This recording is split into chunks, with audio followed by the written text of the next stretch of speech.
Welcome to SELP, where business students get help. I'm your online coach, C Positivista. Welcome to another video. So in this video, I want to talk about key partners.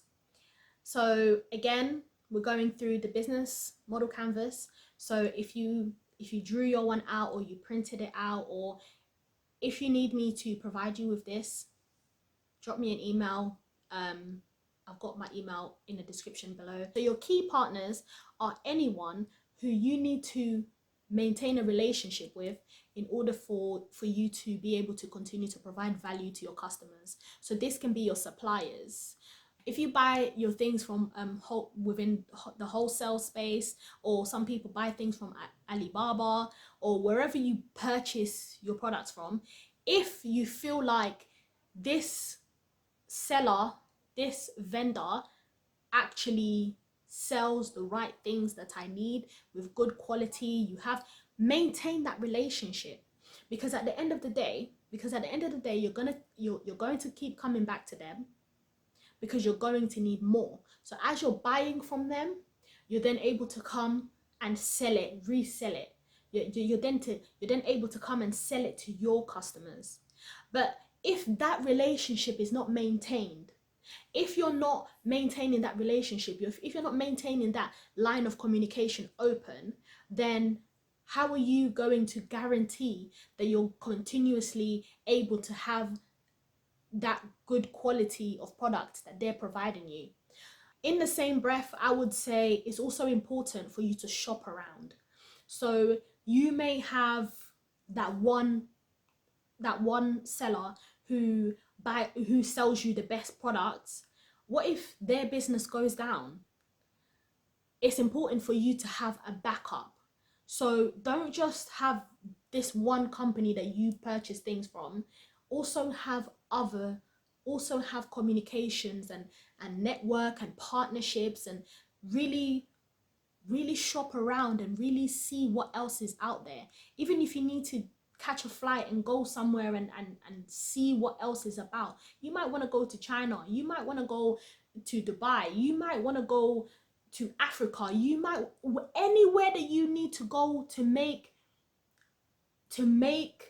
purchase, like anywhere you need to go to build these relationships with these sellers. Make sure that you're doing it, because at the end of the day, being a business person, sole trader, or an entrepreneur, it's not just about you staying at home everything just online. No, like really put yourself out there. Really make sure that you're maintaining the relationship between yourself and these sellers, that these companies. If you want to start selling, like, I don't know, you want to start selling fitness wear, you want to start selling gym wear, sometimes the UK just doesn't cut it. Sometimes you're going to physically need to go to Indonesia, you're going to physically need to go to Vietnam, you're going to physically need to go to Turkey, to Thailand, to anywhere that you need to go, in order for you to make sure that you're going and you're feeling these materials. Personally, I'm not too fond of online shopping. I'm old fashioned, I'm old school, call it what you like. I like to feel the fabric. I like to feel the quality of the garment. So just have an open mind.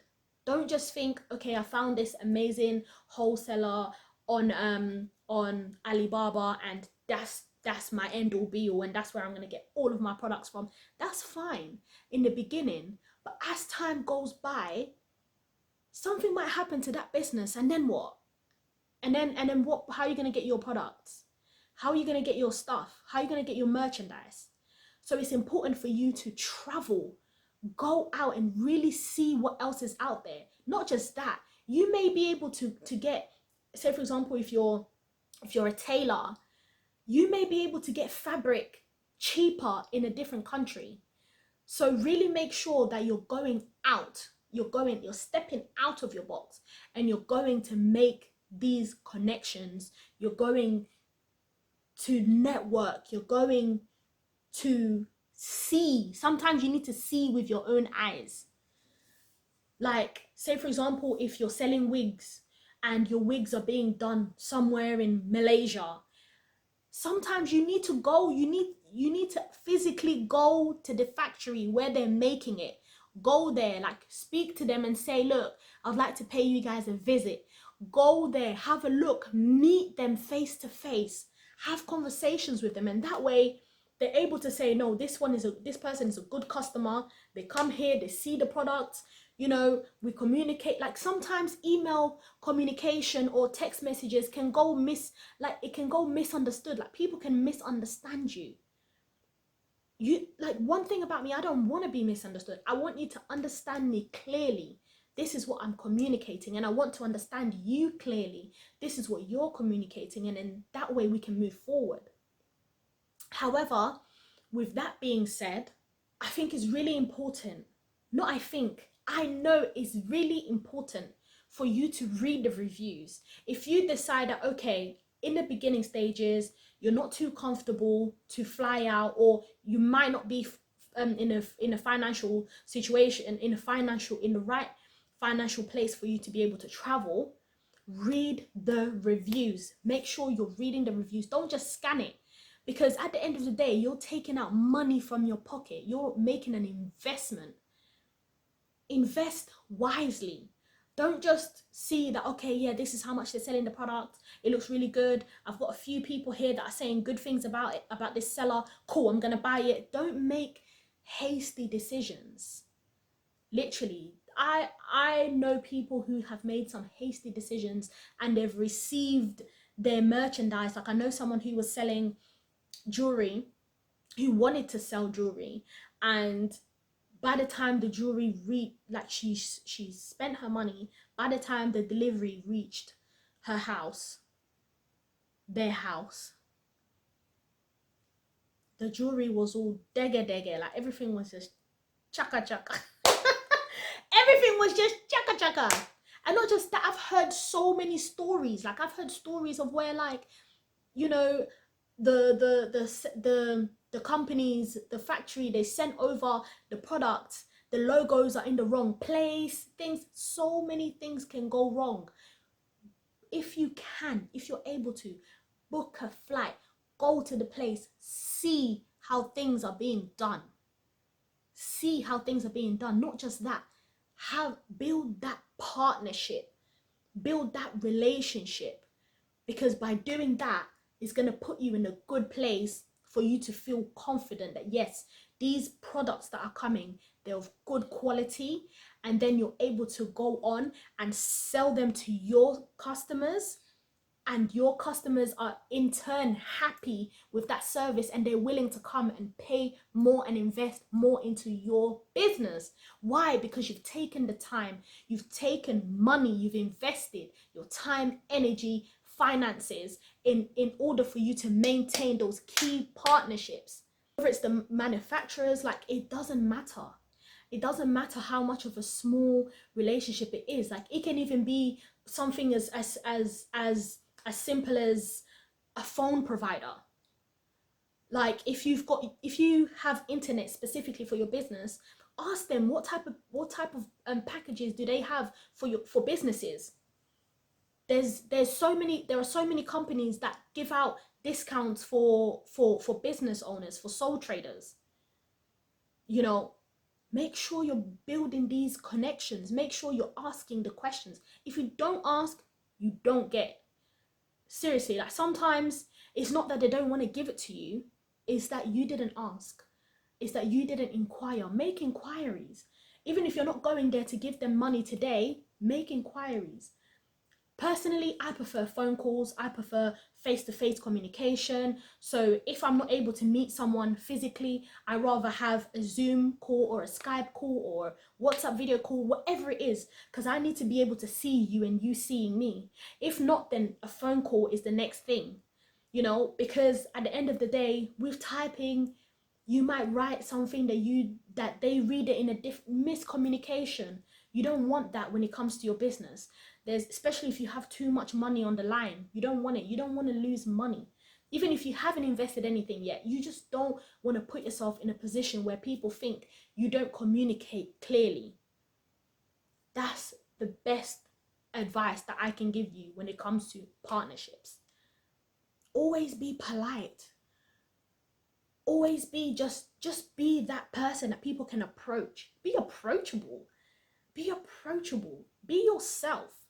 But at the end of the day, be respectful, because they're also running a business. You're running a business and so are they. So don't waste people's time. If you know that you don't want to buy it from these people, stop with the questions. Ask the most very important questions, and once have your non-negotiables that you know that if they say they don't have ABC, you're not going to shop from them. You're not going to buy from them. Go on to the next. Don't come back and start asking back, and you're doing all this back and forth. They won't take you seriously. They won't take you seriously. So be serious. Be serious in your business. Be serious in your partnerships, and be serious in building these positive and relationships with longevity. Like, I feel like we're living in a world where people are so quick to cut off anyone. Like anything that anyone says, oh, I'm cutting them off, I'm blocking, I'm deleting. Yeah, but in business where there's money involved, not just that, even in your personal relationships, don't just be cutting people off unless you have a very good excuse or a very good reason as to why. But give people time to explain. Give people time. Have that communication. Have that open communication. I always have an open communication. Come to me. I'd rather you come to me. Let's have the conversation. Let's fix it. If we're not able to fix it, we go our separate ways. If you're not able to have that communication with me, fine. But with me, without a conversation, we won't go far, because communication really is key. So thank you for watching this video. Let me see if I missed out anything else within my list. I was just here yappa. I spoke about suppliers, manufacturers, distributors, even collaborations. Oh, I did talk about collaborations.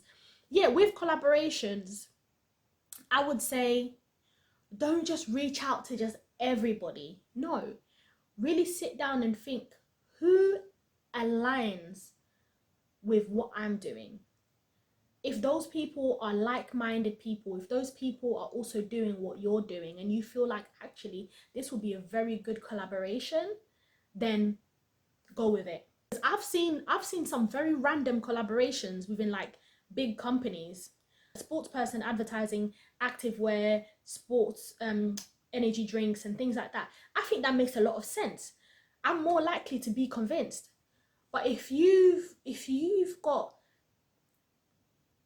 doing like beauty, and then you get this random person that does this random thing that they don't even like makeup, and now all of a sudden you're getting them as an influencer to come and advertise your stuff, it's like, what are you doing? What are you doing? What are you doing? But then again, we are in a space where people sometimes will just listen to someone just because that's someone that they've been watching for so long, and all of a sudden they just want to listen to everything they say. Cool, there's that. But in terms of, as for me and my household, we will do things in alignment, right? Because alignment is key, and common interest is also key. And it's just important that everything just goes in line with your business and what you're doing. So thank you for watching this video. Like it if you enjoyed this content, and subscribe to this channel for more video content, and I'll see you on the next one.